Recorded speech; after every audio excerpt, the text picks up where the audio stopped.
a Casa das Linguas en Santiago e Bertamiráns, Asador Restaurante Bacabella en Bertamiráns e a Alianza Francesa en Santiago patrocinan Escola de Pais.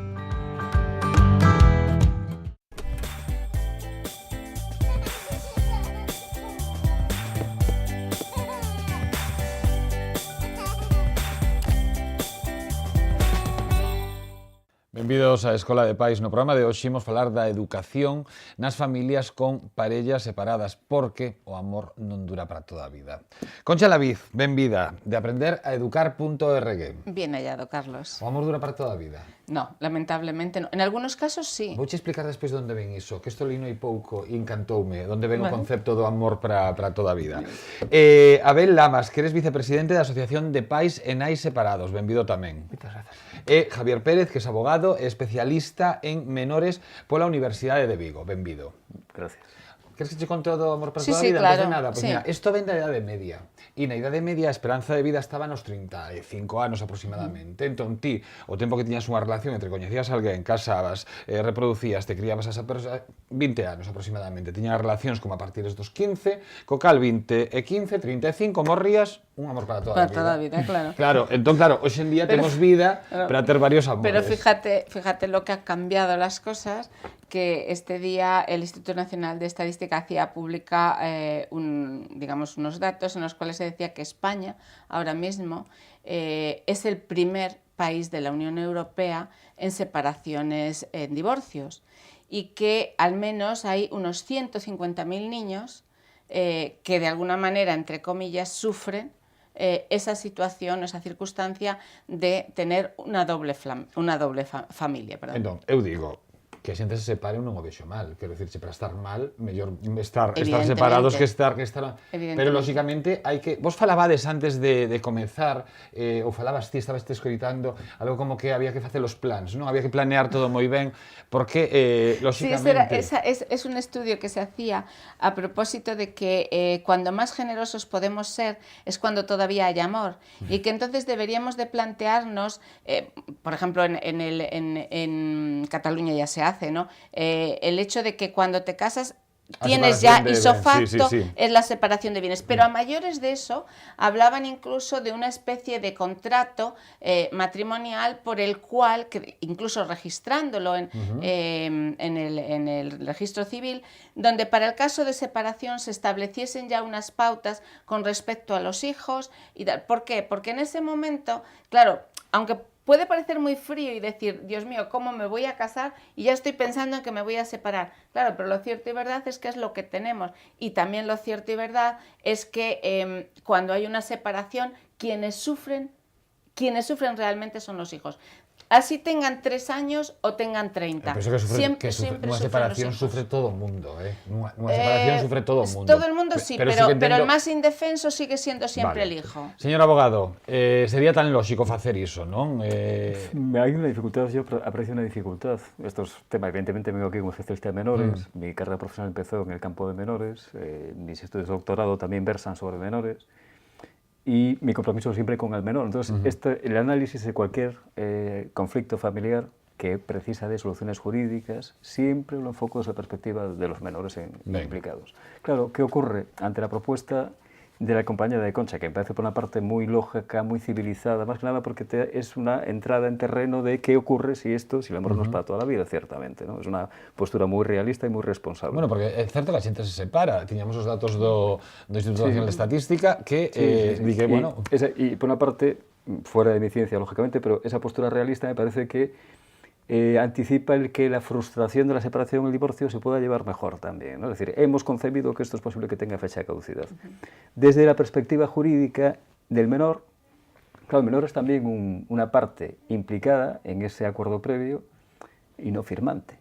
Es decir, aquí me toca a mí hacer Pepito Grillo en aras del menor. Es decir, y si el menor resulta que el padre y la madre han decidido que el padre es cariñosísimo, le encantan los niños, la madre es una brillantísima profesional que igual no tiene tanto tiempo, y lo digo un poco ya para estar desafiando a roles sexuados, ¿vale?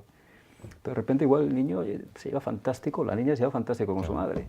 Pero han establecido en esas capitulaciones que esto es un poco, en principio, lo que me podría causar un poco más de extrañeza en estos acuerdos previos, que igual, una vez que ya estamos en la situación real, el niño, la niña, los niños tienen una evolución propia y también son partes que intervienen, ¿no? Con lo cual, pero sí me parece muy positivo en ese aspecto que apuntaba, ¿no?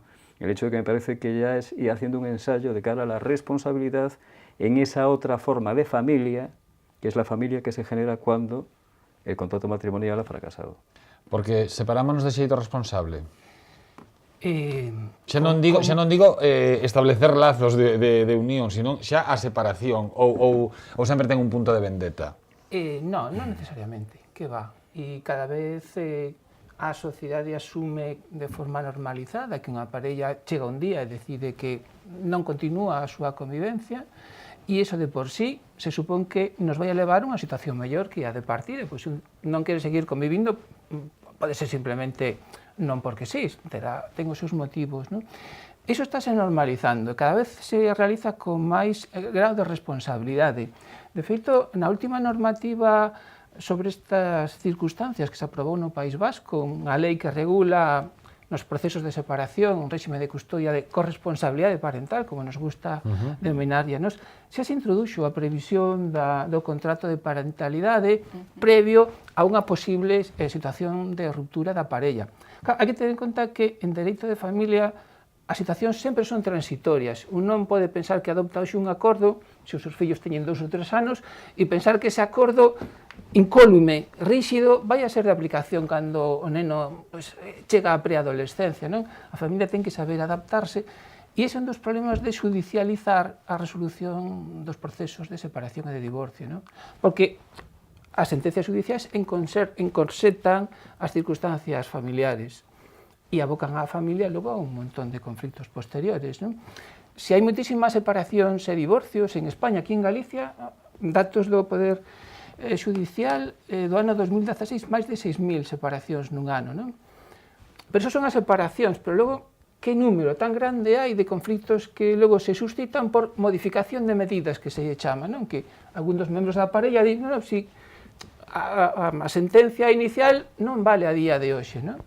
E volves a ter un segundo proceso litixoso e, bueno, que ás veces é moito máis problemático que o paso inicial de separación. Bueno, é que ainda que eu tendo bastante positivismo, non? Aí sí que lle vou dar a razón a Concha, que tende sempre un pouco máis a catástrofe. Menos mal, sí. En que o certo é que a maioría das parellas que coñezo, que teñen fillos, que sempre hai puntos de fricción. Por moito que queran leválo de xeito educado ou mellor para os pequenos, ao final sempre hai puntos de fricción, e puntos de fricción que a maioría deles acaban en xulgado.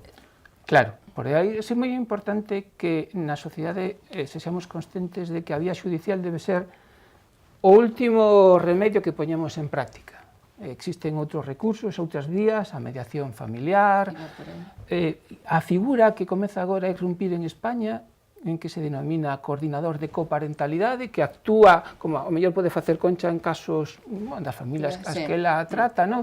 Que asiste, asesora as familias. Pero que tipo de persoa? É un coach, un psicólogo? É unha especie de mediador executivo, pero que traballa, digamos, baixo a dirección do xuiz. O xuiz que dicta, o sea, emite unha resolución. Esta figura ven da man de dos xuíces, de feito, unha figura que non está arreglada en España a día de hoxe, pero en distintas comunidades, por exemplo, o Tribunal Superior de Cataluña, agora en Valencia, están dando pasos para, de forma, experimental. Es que normalmente suele ocurrir, mira, lo comentábamos antes de comenzar el programa, ¿no?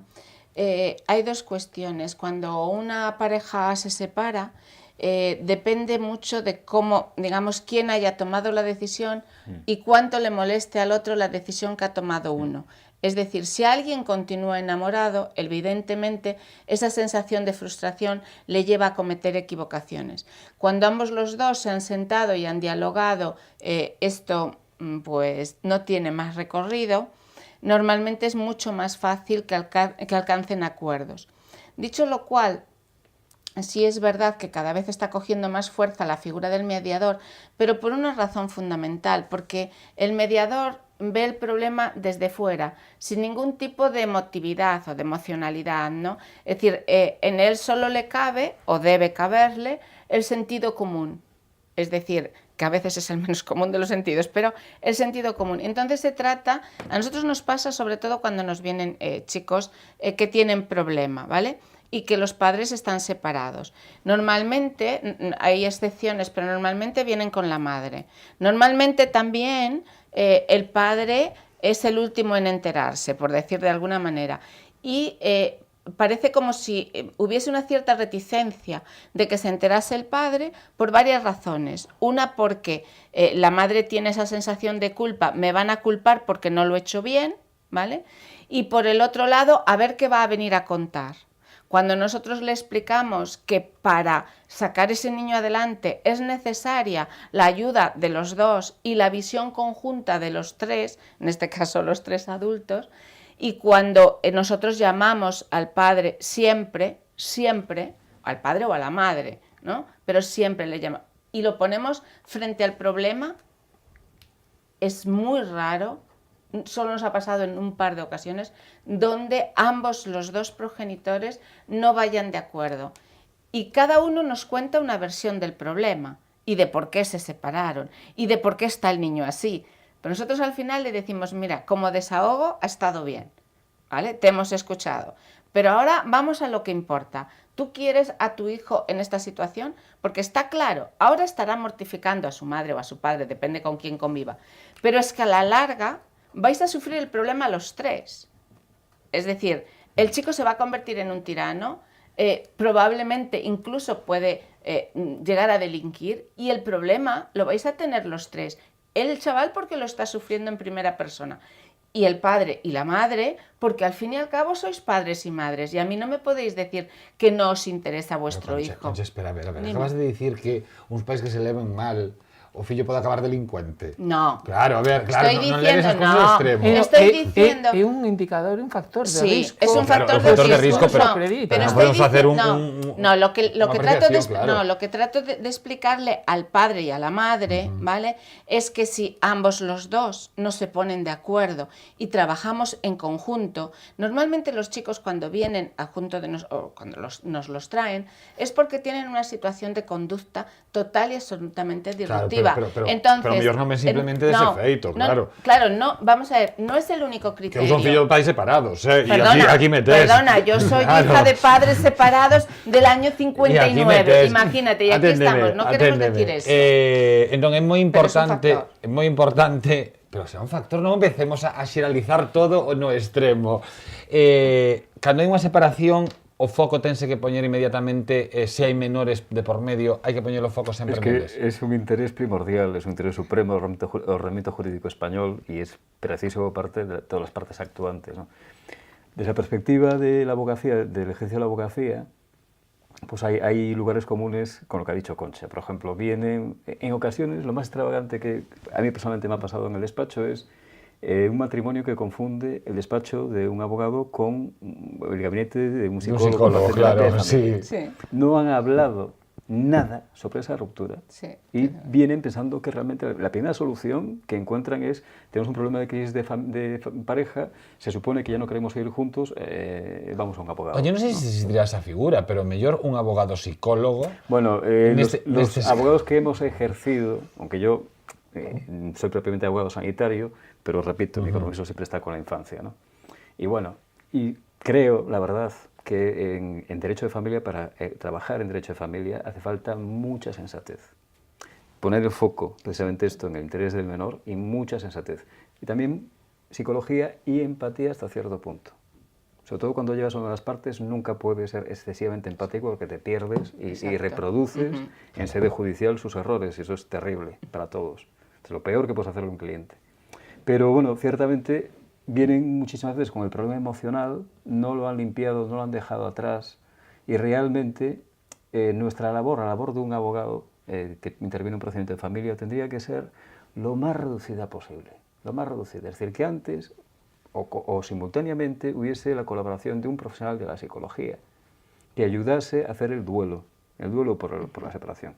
En ese sentido, me parece una perspectiva muy romántica la tuya, Concha, que tú dices, cuando uno sigue enamorado, bueno, cuando no sigue enamorado o cuando a uno le conviene seguir en la unidad de familia por razones logísticas, etcétera, etcétera, ¿no? Pero en ese sentido tienes toda la razón. Es decir, generalmente hay uno que se constituye en víctima y el otro que puede verse excedido por la responsabilidad, por la culpabilidad, incluso de estar rompiendo un modelo de familia, enfrentarse a la familia extensa. Es muy complicado. Todas estas emociones tendrían que quedar al margen. Claro. ¿No? Fálase o sea, realmente cando se enfrenta a un proceso, non, desas características, fálase cos menores. Depende moitísimo da idade que teña o menor, porque se ti tes Sí, pero un neno... todos os nenos necesitan respostas, non? Da Pero igual a algúns, idade. pero algúns nenos non fan preguntas. Se ti tes un neno de 2-3 anos, pois preguntas por iniciativa propia non che vai a facer moitas. Se tes un adolescente, o mellor non che quere preguntar porque non quere a resposta que lle vas a dar, non? Pero supoño que tamén hai que facelo partícipe dese proceso. A eso me refiro, que as Evidentemente, preguntas... o que se debe Claro, mantelo claramente informado e ser capaz de transmitirlle que as decisións as están tomando os seus pais e que el non é responsable, nin directa nin indirectamente, das decisións que están tomando os seus pais, non? Isto é importantísimo, que o neno coñeza, teña unhas perspectivas, unhas previsións claras de que vai a pasar, que non de repente un día a súa nai e o seu pai non está na casa... Y los dos juntos, es decir, comunicárselo al niño los dos en conjunto. Isto xa é o ideal. Lamentablemente, como decía aquí Javier, ás veces o clima emocional non lle permite a parella manter unha conversa simultánea co seu fillo, non? E ata que punto involucras? Ata que punto involucras, refírome na toma de decisións, porque ao final tamén estás falando, estás decidindo sobre a vida, si dun menor, pero que terá algo que dicir. No, eso es lo primero que tienes que tener claro. Tú no estás decidiendo sobre la vida del menor. Primero porque tú, que además eres defensor de eso, Carlos, decimos aquí que los hijos nacen de un padre y una madre, pero son seres libres e independientes. Totalmente. Por lo tanto, nosotros lo que se debe de hacer es comunicarle a los hijos en buen hacer, si nos preocupamos, si realmente nos interesa nuestro hijo, a los dos, lo que debemos hacer es decirle, cariño, papá y yo, o mamá y yo, tenemos algo que comunicarte.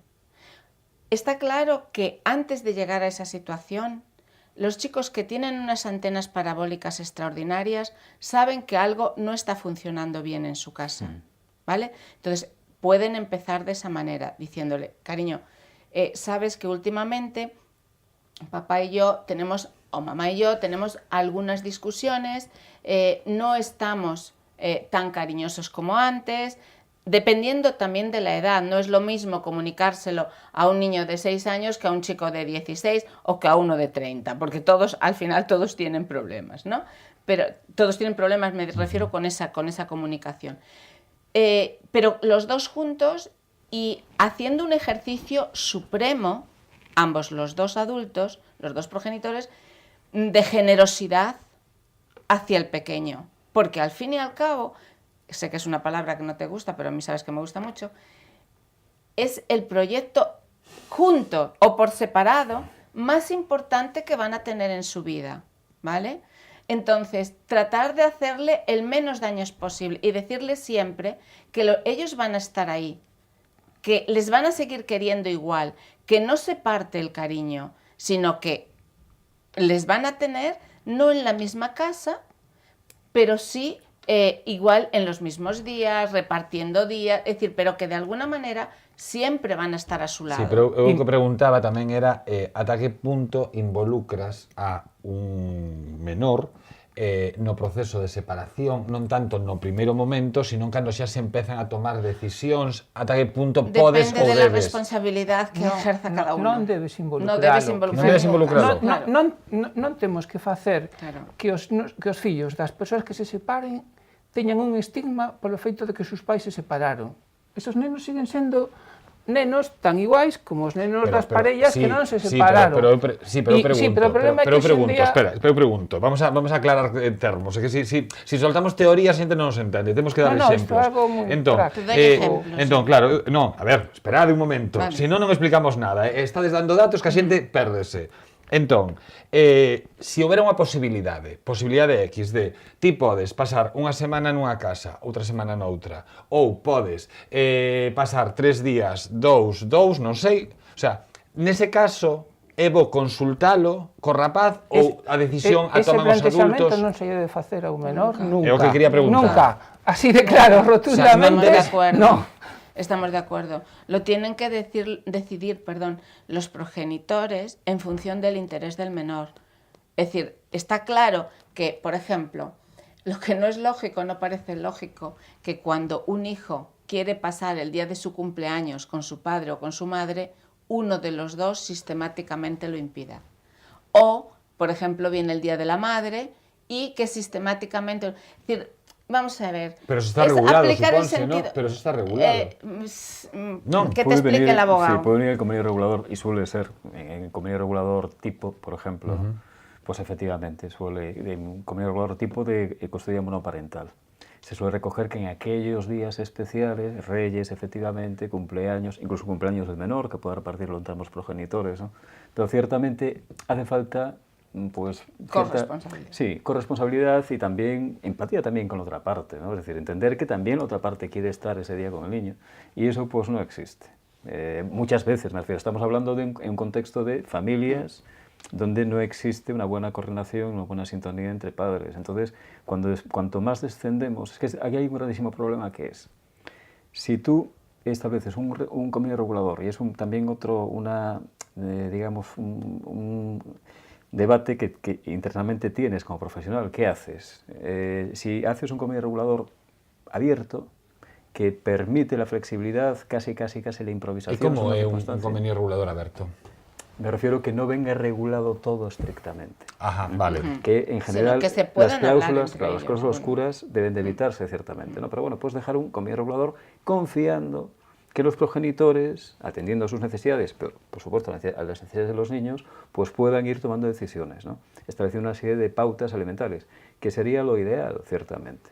Pero es que muchas veces tienes que ir a un convenio regulador muy estricto, donde estés guionizando prácticamente la vida de la familia, porque sigue siendo familia. A mí me gusta, juego mucho con este concepto, muchas veces para situar a los implicados, ¿no? Seguir siendo familia. Sois outra forma de familia. Xa que dis iso, vou dicir unha cousa, que estades todos moi conservadores, Pois estades falando todo o tempo de familias de home-muller, e hoxe en día separacións xa son do máis variado, hai mulleres que teñen fillos, homes que teñen fillos, e tamén se separan, que non funciona. Pero siempre vamos a hablar, en todos los casos... Pero estás sendo conservadores, del interés del menor. Sí, claro, pero digo que hoxe en día hai outros tipos de familias. Claro, pero me da igual si el niño o la niña es adoptado en una familia únicamente de mujeres o de únicamente de... a mí, yo donde lo enfoco, en la separación la hay, tanto con los heteros como con los gays o lesbianas, me da exactamente igual. O sea, decía que quería poñervos a puntualización de que estabas conservadores. No, corazón, pero como dixo familia, dixe, mira, esta é para poñer a... Claro. Aquí lo que tiene que primar siempre... Só un segundinho, vamos a ver. No, que non quería que quedara no aire o que acaba de dicir Javier, que me parece moi interesante, que a pesares da separación, continúa sendo familia. Claro, es que eso es un poco el espíritu que hay que traducir para precisamente fomentar la corresponsabilidad, ¿no? Pero lo que decía anteriormente, que si haces un convenio, sin embargo, muy cerrado, muy estricto, donde no dejas demasiado margen, contando con principios de confianza hacia la incapacidad de los progenitores a regirse de acuerdo con principios de buena voluntad, ¿no? Entonces, todo es un convenio regulador muy estricto, muy guionizado, que exige un cumplimiento más riguroso, pero claro, también hay más oportunidades para el incumplimiento. Sí. Entonces, claro, si cuentas con una mala voluntad, un cumplimiento puntual de una entrega recogida tardía, un cumpleaños que no se deja al niño, que no se entrega al niño, también favoreces lo que es simultáneamente la ejecución antes en sede judicial, denunciando esos incumplimientos, ¿no? Entonces, es muy complicado. Pero al final judicializas en sí el futuro del menor, ¿no? Es decir, debiéramos de ser capaces de pensar más en el menor. Yo lo sufrí desde la perspectiva, como te decía, de hija de padres separados en una época tremenda, y la he sufrido posteriormente en mi separación ya con hijos mayores, ¿no? Yo recuerdo que mi hijo el pequeño decía, uff, menos mal que os habéis separado cuando éramos grandes ya, dice, porque si lo hacéis de pequeños quedamos traumatizados. Es terrible eso, y eso realmente ocurre. Es terrible que un niño tenga que pasar por el... corrígeme, ahora se me ha ido el hilo, por el servicio judicial que hay de entrega del menor, los puntos de encuentro, justamente. Es terrible. ¿Qué, yo he los visto, puntos de encuentro? bueno. O sea, que temos o claro, da Sí, variación de... Cando lamentablemente, e pasa en un número de casos, os proxenitores non son capaces de chegar a un mínimo grau de respeto, ¿no? Pois para... De atoparse para... De atoparse e pois, hoxe ven o pai a buscar ou ven a nai a buscar ao neno e o neno está preparado e podes leválo, pero cando se produce un incumplimento reiterado, non, da sentencia xudicial, os xulgados non teñen outra alternativa que dictaminar vostede, nai ou pai, vai a levar tal día de tal hora a tal hora a este punto de encontro, lugar de recollida, onde hai un grupo de profesionais e un servicio que está tutelado dentro da Xunta de Galicia, onde hai un grupo de profesionais que acollen a ese neno. O máis grave aún, cuando ese punto de encuentro se utiliza para que ninguno de los dos progenitores puedan intoxicar, ¿vale?, la mente de ese niño a favor o en contra de uno o de otro. Pero al final acaban, de verdad, yo he visto varios casos, Carlos, y dan pena, acaban tan dañados, psicológicamente tan dañados, no saben, es decir, les crea tal sentimiento de inseguridad, de infelicidad, de frustración que no son capaces de superar, que yo, de verdad, o sea, desde aquí pediría, por favor, que ninguna madre y ningún padre lleguen al extremo de que sus hijos tengan que ir a ser, digamos, entregados a un punto de encuentro. Porque el dolor tan grande que esos niños tienen les va a llevar toda su vida a un trastorno, digamos, de afectividad, cuando menos importante, si no psicológico, pero sí al trastorno de afectividad. Entonces, pensemos en que tenemos un ser humano frente a nosotros y que es tan frágil y tiene tan pocos mecanismos de defensa. Nosotros los adultos podemos defendernos. Yo el otro día se lo decía a un padre que me decía muy enfadado por qué su hijo había llegado a esa situación, por qué su hijo tenía un absentismo escolar, consumía marihuana, que era culpa de su madre porque no le había puesto normas y límites. Y dije, mira, no se trata de buscar culpables, se trata de buscar soluciones y se trata de que todos los adultos que estemos en su entorno pensemos y le dirijamos los mismos mensajes. Dice, sí, me decían, pero es que antes yo quiero saber cómo vas a castigar a la madre, porque al chico ya sé que lo vas a castigar con normas y límites, pero quiero saber, como la madre no ha hecho bien su trabajo, a ver cómo vas a castigar. Claro, cuando me lo dijo 2 o 3 veces, le dije, mira, dime cómo tengo que hacerlo, tengo que ponerla en medio de la plaza del pueblo y lapidarla, o tengo que someterle a alguna multa económica, algo, es decir, dime qué tengo. Parece absurdo, ¿verdad? Es decir, como al final acabé diciéndole, mira, si lo ha hecho mal, que lo ha hecho lo mejor que ha sabido o ha podido, de eso estoy plenamente convencida, pero si lo hubiera hecho mal, bastante castigo tiene con ver la situación en la que tiene su hijo y a la situación a la que le ha llevado. Es decir, ¿qué me estás diciendo? Tío, ponte las pilas, colabora, es tu hijo. Claro, cuando te dicen eso, lo primero que le dices es, ¿quieres a tu hijo? Y te contestan, ¿cómo no lo voy a querer? Bueno, pues entonces, tío, hazlo de otra manera. Cales son os maiores problemas que se enfrentan hoxe en día as nais pais separados que pertencen á vosa asociación? Normalmente as persoas que se chegan á nosa asociación son aquelas que teñen un problema máis singular, máis agudo, non? Básicamente, os problemas principais, e teñen todos a mesma pauta, son o incumplimento reiterado do réxime de convivencia, de entregas, de visitas, non? Que iso ademais se pode, digamos, construir de moitas formas, non?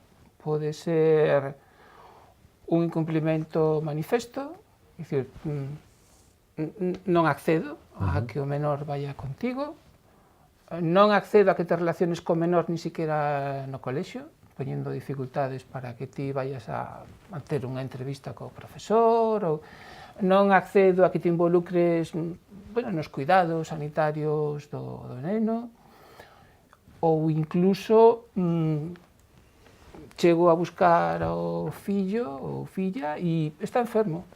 E mañá está enfermo, pero que nos marchamos de vacacións, que inician as vacacións e vas a buscarlo e non está. Este tipo de incumplimentos sistemáticos que van minando pouco a pouco a relación cunha das dúas partes son o problema máis frecuente. Aquí en Santiago deberíamos sentirnos orgullosos porque naceu un programa que se denomina Ruptura de Parella, non de Familia, que agora se está estendendo ao conxunto de España, e naceu aquí, na Universidade de Santiago, porque resulta que, con independencia da boa vontade que teñan as partes, non?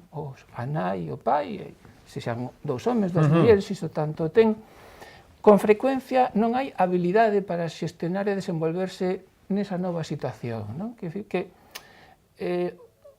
a frecuencia está medrando das familias onde hai unha parella separada, pero socialmente aínda non os sabemos xestionar de forma madura, non?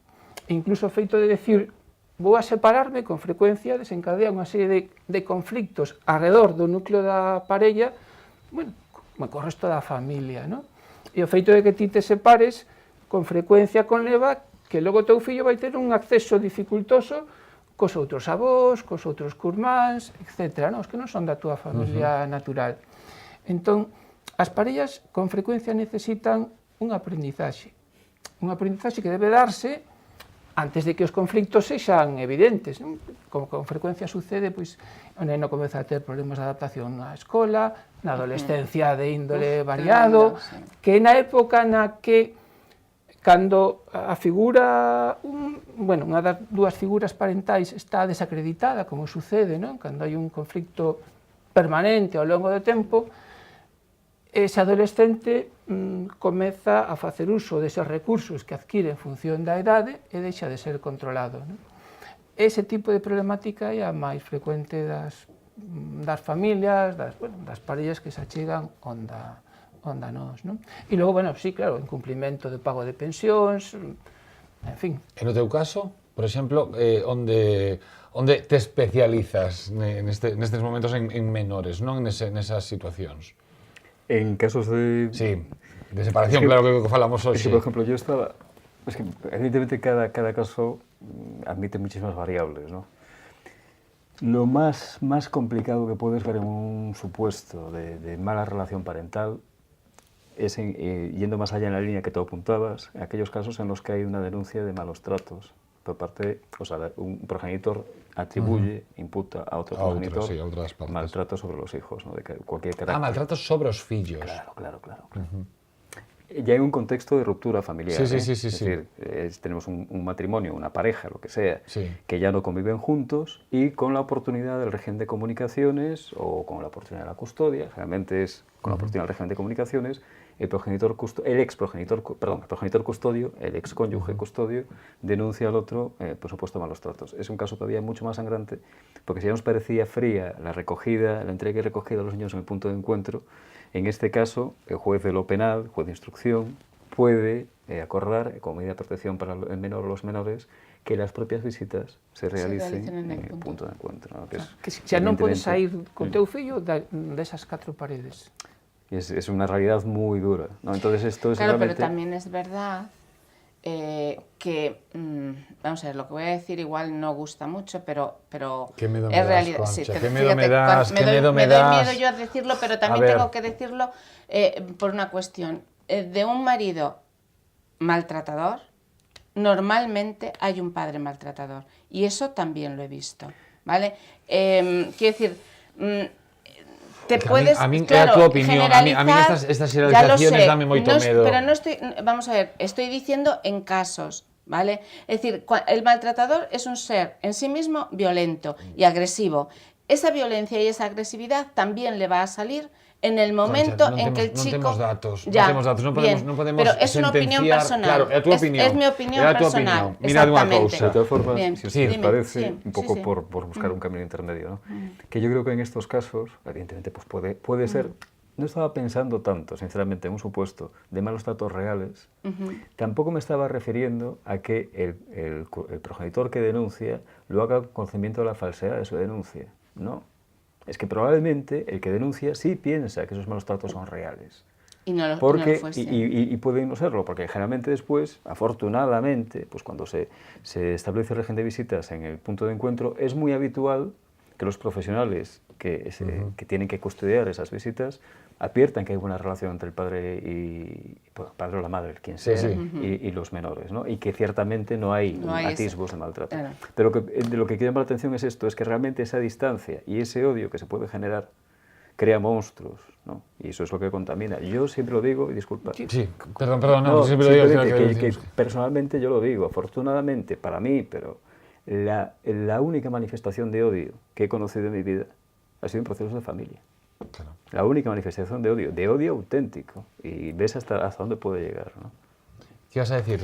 Ia dicir que moitas veces as partes non valoran a repercusión que a política de denuncias no xulgado cruzadas, que lamentablemente algunhas parellas levan a cabo, non valoran as repercusións que teñen sobre os seus fillos, non? E entón, de repente, denuncias a outra parte por un incumprimento reiterado de algo, pero iso logo mellor desemboca con que van a alterar o réxime de visitas do teu fillo. Mira unha cousa, moitas parellas refan a súa vida, non? O sea, chega o caso en que o mellor está descompensada, no que unha das partes ten unha nova parella e outra non, ou no que se compensan e as dúas partes teñen novas parellas, e esas parellas, esos outros satélites, non, os satélites desas familias conviven con eses rapaces, non? E hai xente que convive moito con esos rapaces e rapazas. Ata que punto se deben involucrar esas outras partes na educación deses menores?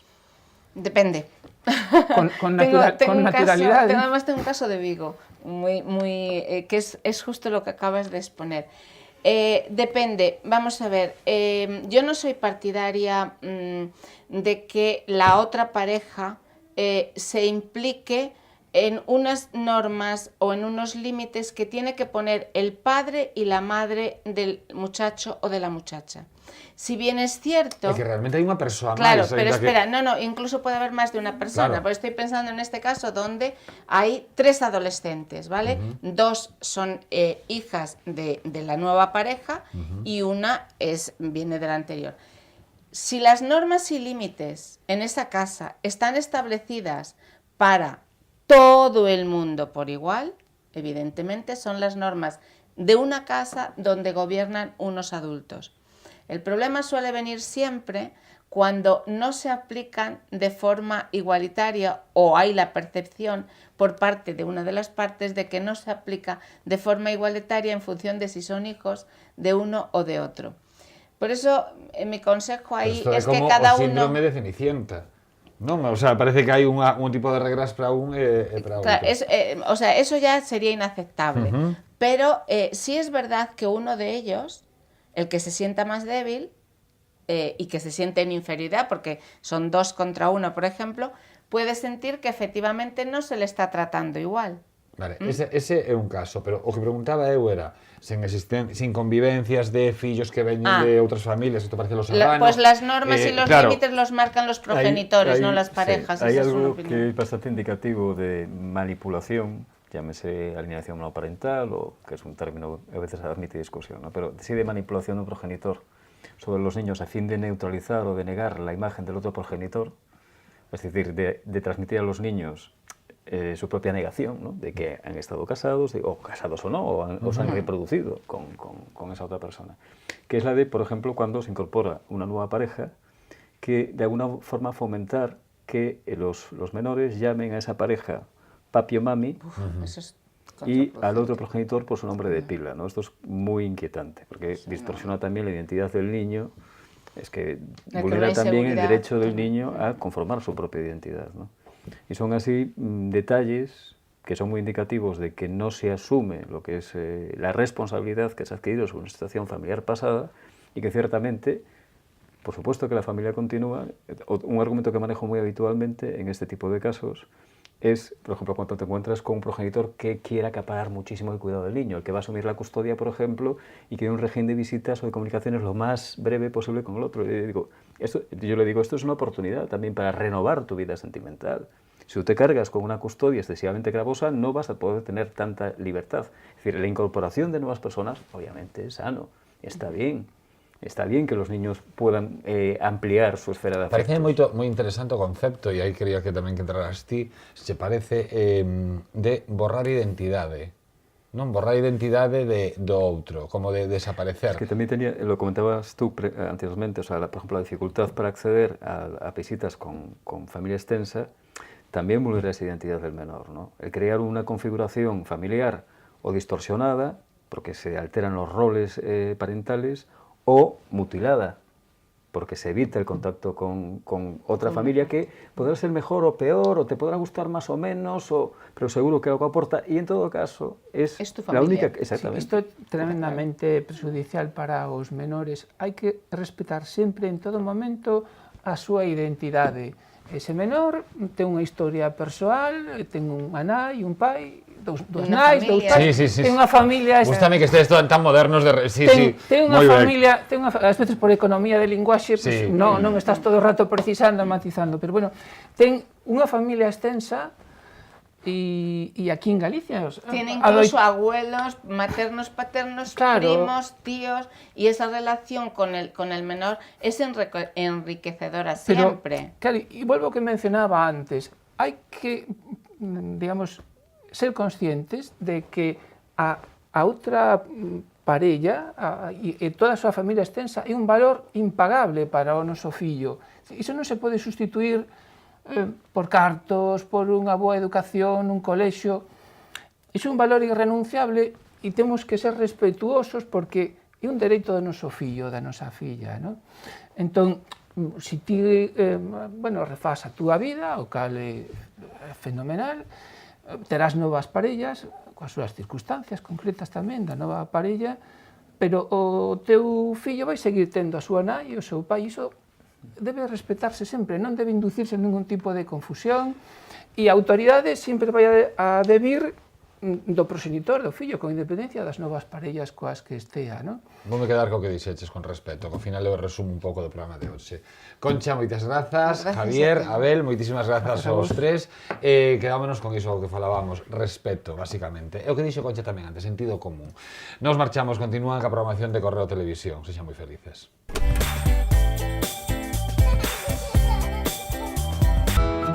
A Casa das Linguas en Santiago e Bertamiráns, Asador Restaurante Bacabella en Bertamiráns